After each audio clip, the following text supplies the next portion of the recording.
मौजा TV official के मोहतरम देखने और सुनने वालों अस्सलाम वालेकुम। प्यारे दोस्तों, भारत में हिंदुओं ने एक मुसलमान औरत को ब्राह्मणा करके तालाब में फेंका तो औरत नागिन बन गई। फिर क्या हुआ? एक ऐसा सच्चा वाकया जो आपके 14 तबक रोशन कर देगा, हिंदुओं का मकरू चेहरा पूरी दुनिया के सामने ले आएगा। अगर आपने ये वाकया पूरा ना देखा तो यकीन जानिए दोस्तों, आपने कुछ भी नहीं देखा। फिर इसमें एक ऐसी हकीकत है जिसने हिंदुओं के भी औसान खता कर दिए। इसलिए दोस्तों, वीडियो में आखिर तक रहते हुए इस वीडियो को ज्यादा से ज्यादा शेयर कीजिएगा ताकि पूरी दुनिया हिंदुओं की मुसलमानों से नफरत देख सके और जान सके कि ये कैसी मुनाफिक कौम है। लेकिन आगे बढ़ने से पहले कंफर्म जरूर कर लीजिएगा कि आपने हमारा चैनल मौजा टीवी ऑफिशियल सब्सक्राइब कर रखा है। नहीं किया तो फौरी सब्सक्राइब करते हुए बेल आइकन को क्लिक कर दीजिएगा ताकि हमारी आने वाली मजीद वीडियोस का नोटिफिकेशन बर वक्त आपको मौसूल होता रहे। तो चलिए आगाज करते हैं आज की वीडियो का।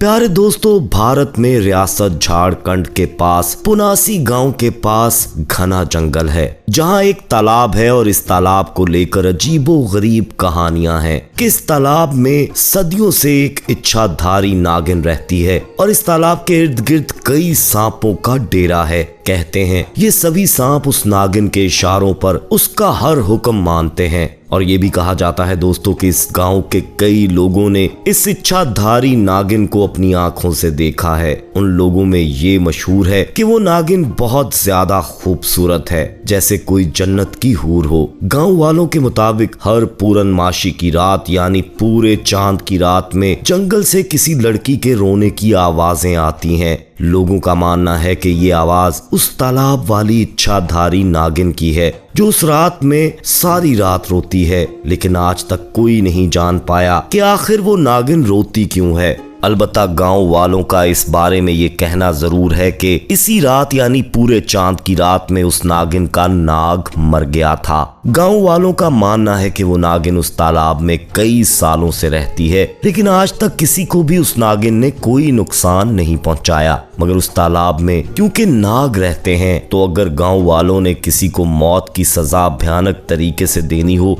तो उसको उस तालाब में फेंका जाता है। लेकिन ऐसा भी सालों में कभी कभार ही होता है। लोग ज्यादातर उस तालाब के करीब जाने से भी डरते हैं। दोस्तों, उसी गांव में एक बहुत बूढ़ा शख्स अब्दुल्ला रहता है जिसकी उम्र 100 साल से भी ऊपर है। उसका कहना है कि वो जिंदगी में एक बार उस नागिन से मिला है और वो जो कहानी सुनाता है कि वो कैसे मिला था वो अपनी ही नौयत की एक अजीब दास्तान है। दोस्तों, अब्दुल्ला बताता है कि उसके बचपन में गांव में एक बहुत ही नेक पाकबाज औरत रहा करती थी। गांव में ज्यादा तादाद हिंदुओं की थी, चंद ही घराने थे जो मुसलमानों के थे। वो औरत अकेली रहती थी और गांव में मुसलमानों की बच्चियों को दीनी तालीम दिया करती थी और ज्यादातर हजाब में रहती थी और किसी ने उसको कभी बेपर्दा नहीं देखा था। वो जब बच्चियों को भी पढ़ाती तो हजाब में ही होती थी। पूरा चेहरा उन बच्चियों ने भी नहीं देखा था। गांव वाले आपस में निहायत इत्तेफाक से रहा करते थे और कोई इख्तलाफ मुसलमानों और हिंदुओं में तब नहीं पाया जाता था।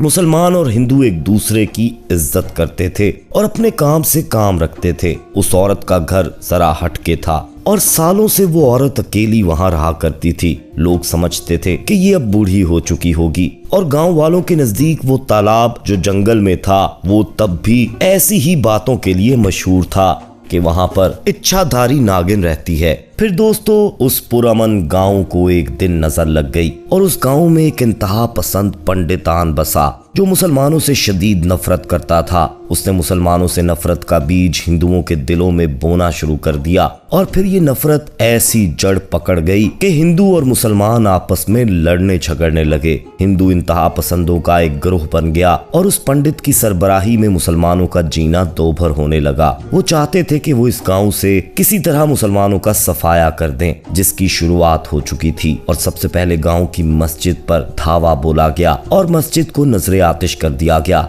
मस्जिद के इमाम और उसके घर वालों को सरेआम कत्ल कर दिया गया। फिर उनको मालूम हुआ कि यहाँ एक मदरसा भी है जहाँ मुसलमानों की बच्चियां दीनी तालीम लेने जाती हैं। उन्होंने पहले तो उन लोगों को हरासा किया और फिर एक दिन उस औरत के मदरसे से उन बच्चियों को उठाकर गांव के चौराहे पर लाकर बांध दिया और इनकी असमत दरी का इरादा किया ताकि मुसलमानों के लिए इबरत बना दें। दोस्तों, जब वो अपने नापाक इरादे को तकमील देने लगे तभी वहां पर वो खातून जो मदरसे में रहती थीं और आज तक जिसको किसी ने ना देखा था वहां आ गईं। वो खातून नकाब में थीं। उन्होंने आते ही कहा कि इन सब बच्चियों को छोड़ दो और खुदा का खौफ करो। इन्होंने तुम्हारा क्या बिगाड़ा है, ये ना हो कि तुम पर खुदा का कहर नाजिल हो जाए। दोस्तों, हिंदुओं ने उस पाकबाज औरत को देखा और पूछा कि तुम कौन हो जो इतना कहने की भी जुर्रत रखती हो। उस औरत ने कहा कि मैं वही हूँ जो इनको अल्लाह के दीन की तालीमात देती हूँ। ये कहकर उसने अपना नकाब उतार दिया। दोस्तों, वो इस कदर हसीन औरत थी कि देखने वालों के होश गुम हो गए। इससे पहले उन्होंने इस तरह का हुस्न कभी नहीं देखा था। वो लोग अजीब सहर में मुब्तला हो गए। उस औरत ने उन हिंदुओं से कहा कि तुम लोगों ने जो भी कुछ करना है मेरे साथ कर लो, मगर इन मासूम बच्चियों को छोड़ दो। वहां मौजूद सभी इंतहा पसंद हिंदुओं की आंखें बाहर आ गईं। इस कदर हसीन ऑफर थी कि उन्होंने फौरन उन बच्चियों को छोड़ दिया। उस औरत ने कहा कि तुम सब मेरे साथ आओ। वो सब लोग उसके पीछे चल पड़े। वो जंगल में आ गई और उस तालाब के पास आकर रुक गई। हिंदू उसके पीछे थे और इस शहर में मुब्तला थे कि उन्हें पता ही नहीं चला कि वो उस तालाब के पास आ गए हैं जिससे वो डरते थे। उस खातून ने मुस्कुराकर उन सबको देखा और अपने कपड़े उतारने लगी। अपने कपड़े उतारकर उस लड़की ने तालाब में छलांग लगा दी। हिंदू फौरन डरकर तालाब की तरफ भागे क्योंकि उनके नजदीक तालाब खतरनाक सांपों से भरा हुआ था। उन्हें लगा कि वो इस लड़की के झांसे में आ गए हैं और इस लड़की ने उनको बेवकूफ बनाकर खुदकशी कर ली है। वो भागते हुए तालाब के करीब पहुंचे तो दोस्तों उनकी चीखें निकल गईं क्योंकि वो लड़की पानी में तैर रही थी, मगर उसका आधा वजूद औरत का और आधा नागिन का था। उनको देखकर बोली कि मैं तुम लोगों को दावत देती हूँ अल्लाह के दीन की तरफ आने की और कलमा पढ़ लो और तौबा कर लो, वगरना ये गांव तुम लोगों के लिए इबरत का निशान बनाकर रख दिया जाएगा। कहते हैं दोस्तों, उन सब हिंदुओं ने वहीं पर तौबा करनी शुरू कर दी और कलमाए हक पढ़ लिया। इसके बाद ये तमाम गांव मुसलमान हो गया और तालाब उनके लिए खौफ की बजाय मौज़े का मुकाम बन गया।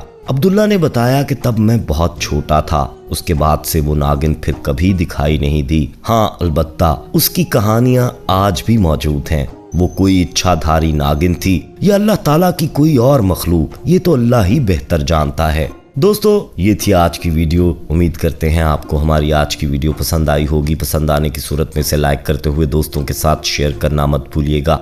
जाते जाते एक बार फिर कंफर्म कर लीजिएगा कि आपने हमारा चैनल मौज़ा टीवी ऑफिशियल सब्सक्राइब कर रखा है। नहीं किया तो फौरी सब्सक्राइब करते हुए बेल आइकन को क्लिक कर दीजिएगा ताकि हमारी आने वाली मजीद वीडियोस का नोटिफिकेशन बर वक्त आपको मौसूल होता रहे। अपना बहुत ख्याल रखिएगा और उनका भी जिनका कोई ख्याल नहीं रखता। आने वाली वीडियो में दोबारा आपसे मुलाकात होगी। तब तक के लिए अल्लाह निगहबान।